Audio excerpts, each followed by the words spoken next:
if you're watching this, odds are that you've borrowed some money using the Canada Emergency Business Account, and you're now starting to question, what do I have to know about paying this back?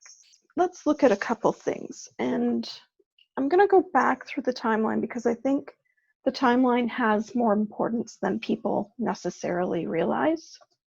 So the program was initially announced and launched. So April 9th, those business owners with payroll of over $50,000, they were able to apply.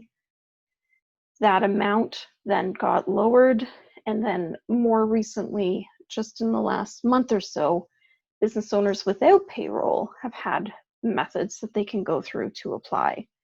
But the important thing to know is that the way the program was originally conceived was that it would initially be a revolving line of credit. So anything we pay back before December 31st, 2020 just gets paid back. It doesn't count towards anything. I do know that a lot of us realize that a portion of that money will be forgiven.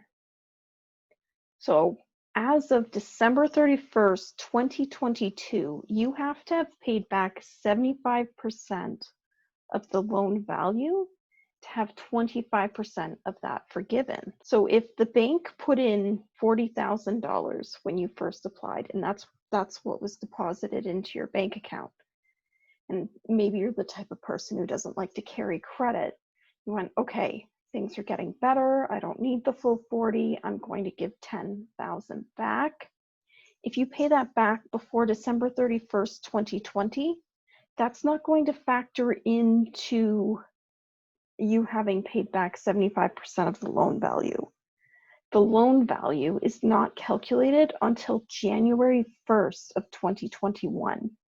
So whatever you have borrowed as of January 1st, 2021, that is the amount you have to have paid the 75% back of.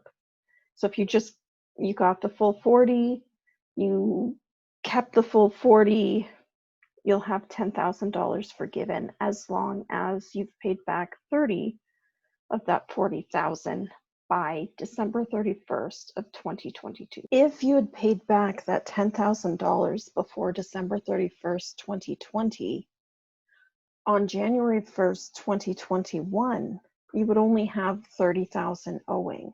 So you would have to pay 75% of that amount back to have 25% forgiven. So you're not going to get a full $10,000 forgiven at that point. Anything after that point, you'll be charged interest in. And I believe that interest across all banks is accruing at the same percentage point, and I believe that to be 5% per annum.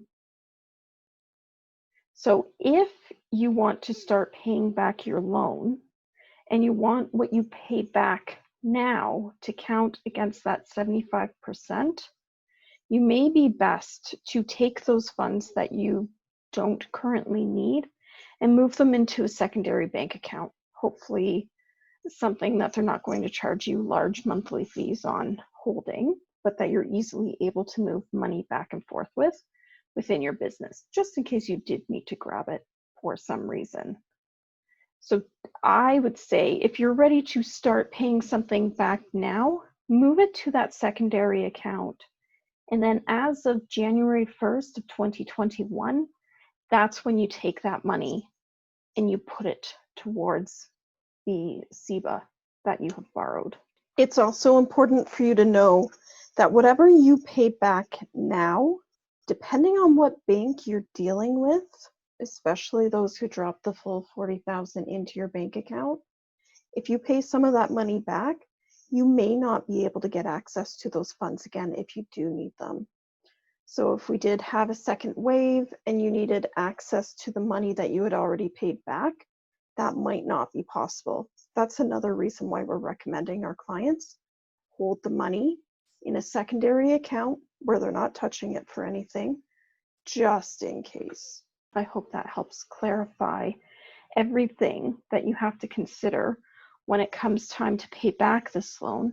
And just remember that the loan must be paid off in full by December 31st of 2025. If you like this video, hit that thumbs up button so that I know this content is helping you.